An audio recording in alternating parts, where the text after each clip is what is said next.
আমি অবিবাহিত একটি মেয়ে। এছাড়াও তেমন কোনো ছেলের সাথে প্রেমের সম্পর্ক ছিল না। 2024-এর প্রথম দিকে আমার একটি ছেলের সাথে পরিচয় হয়, যার 2023 সালে ডিভোর্স হয়েছে এবং একটি ছোট বাচ্চা আছে।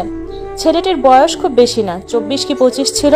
রিলেশন করে বিয়ে করেছিল এবং তার এক্স ওয়াইফ তাকে করুণভাবে ঠকিয়ে অন্য ছেলের সাথে পরকীয়া করে পালিয়েছে। তার থেকে শুনেছিলাম যে তার ওয়াইফ বৈবাহিক জীবনে থাকা অবস্থায় অনেক ছেলেদের সাথে সম্পর্কে লিপ্ত ছিল। সে তার কষ্টের কথাগুলো আমাকে শেয়ার করত। আমি সান্ত্বনা দিতাম বা আমি তার সাথে কথা বলতাম। আমি চাইতাম সে তার মতো ডিভোর্সি কাউকে বিয়ে করে নিক এবং সুখের সংসার করুক। কিন্তু একটা সময় উনি আমাকে খুব ভালোবেসে ফেলেন, কারণ আমি নামাজ পড়ি, পর্দা করি। আমার মতো বিশ্বাসযোগ্য ভালো মানুষ নাকি কখনো পাবেন না।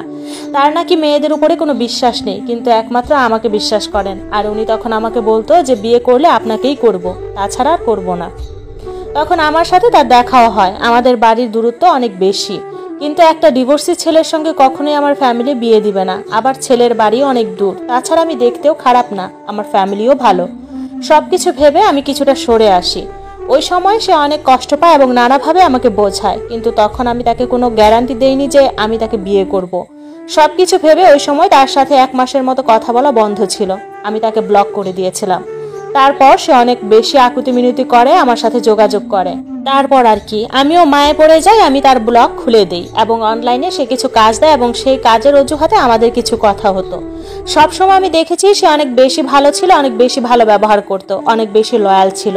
তার সাথে পরিচয়ের মধ্যে সে কখনো আমাকে কোনো বাজে কথা বলেনি বা তার ব্যবহার, কথা বলার ধরন অনেক ভালো ছিল। আর আমাকে অনেক বেশি ভালোবাসা দেখাতো। আমি ফিল করতাম সেটা। তার কথার, আচরণের সব বোঝা যেত। তার কিছু আচরণ, তার কষ্ট দেখে 2024-এর ডিসেম্বরে তার লাইফে ব্যাক করার কথা ভাবলাম যে একটা মানুষ আমাকে এত ভালোবাসে, হোক না তার একটা অতীত আছে। সে তো ঠকছে, আমাকে ঠকাবে না। আল্লাহ চাইলে আমি তাকে বিয়ে করব। যদি সে আমাকে ভালো রাখে, জীবনে ভালো থাকাটাই আসল। প্রথম পর্যায়ে সবাই রাজি হলেও পরে আবার সবাই নারাজ হয়ে যায়। তারপরও আমি তাকে ছাড়িনি। আমার উপর বিভিন্ন প্রেশার আসার পরে আমি তার সাথে সম্পর্ক রেখেছি। আমার বাড়ি থেকে তাকে কিছু শর্ত দেয় এবং সে সব শর্ত মেনে আমাকে বিয়ে করতে রাজি। কিন্তু 2 মাস আগে একটি মেয়ে আমাকে কল করে বলে আমি আপনার বিএফের বউ। আমি বলছি আমি বিশ্বাস করি না। আমার হাত পা কাঁপা শুরু করে। এরপর আমি তাকে জানাই যে মেয়েটা কে। সে বলে আমি তোমার সাথে মজা করছি, যে তুমি কি করো। এরপর ওই মেয়ের ফোন আমি বন্ধ পাই। আর সে বলে যে মেয়েটার ফোন নষ্ট হয়ে গেছে, তাই আমার সাথে আর যোগাযোগ করতে পারেনি। যখন ফোন ঠিক হবে তার সাথে আমাকে কথা বলিয়ে দিবে। আমি আর বিষয়টি নিয়ে অত বেশি গুরুত্ব দেইনি। আমি ভাবছি ও আসলেই হয়তো আমার সাথে প্র্যাঙ্ক করছে। সম্পর্ক ভালোই চলছিল, সামনে আমাদের বিয়ের প্ল্যান। কিন্তু আপত্তি ঘটে ওই মেয়ে যখন আমার সাথে আবার যোগাযোগ করে। এরপর আমি শিওর হই সে আসলেই দ্বিতীয় ওয়াইফ। মেয়েটা পরে বলে যে আমি মজা করছি, আমি ওর বোন হই। কিন্তু আমার বয়ফ্রেন্ড এর আগেই স্বীকার করে নেয় বিয়ের কথাগুলো শুনে আমি অনেক বেশি ভেঙে পড়ি। আমার দম বন্ধ হয়ে যায়, কান্না করে করে চোখ প্রায় অন্ধ। ওই সময় তাকে আমি জিজ্ঞেস করলাম আপনি কেন আমার সাথে এমন করলেন। সে বলল আমি সবসময় তোমাকেই ভালোবাসি, ওকে 1 সেকেন্ডও ভালোবাসি নাই। আমি আমার প্রথম ওয়াইফকে আগে খুব ভালোবাসছি, কিন্তু ও আমাকে ঠকাইছে। ওর জন্য আর কোনো অনুভূতি নাই। আর ওর থেকেও তোমাকে আমি অনেক গুণ বেশি ভালোবাসি। আমি জানি না আমি কিভাবে কাজটা করছি, আল্লাহর কসম বিশ্বাস করো আমি কিভাবে কাজটা করছি আমি জানি না।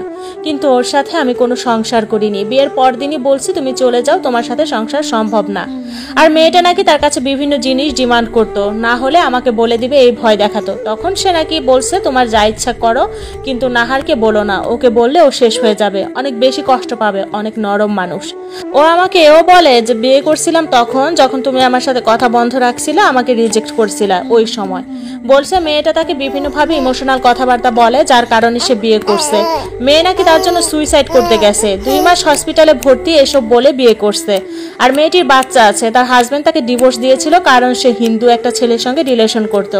আমার বয়ফ্রেন্ডকে বিয়ে করার পরে তার সাথে আর কথা হতো না, দেখা তো কখনোই হতো না। আর ওই মেয়েই আমাকে বলছে 6 মাস আগে তার আগের হাজবেন্ডের কাছে চলে গিয়েছিল, আবার আসছে আমার বয়ফ্রেন্ডের সাথে সংসার করতে চায়। কিন্তু আমার বয়ফ্রেন্ড বলে আমার জীবনে একজন আছে, আমি তাকে নিয়েই থাকতে চাই, বিরক্ত করো না। তখন নাকি তার বিরক্ত আরো বেড়ে যায়, থ্রেট দিতে থাকে। তবে সে প্রথম থেকে আমাকে নিয়ে পড়ে আছে। ওই মেয়ের সঙ্গে তেমন কথা বলতো না, এটা আমি নিশ্চিত। এবং তার এই বিয়ের বিষয়টা তেমন কেউ জানে না। তো যাই হোক, আমি তাকে বলি যে আমি আপনাকে কোনো সুযোগ দিতে পারবো না, আপনি আমাকে ঠকাইছেন, বিষয়টা আমাকে জানান নাই।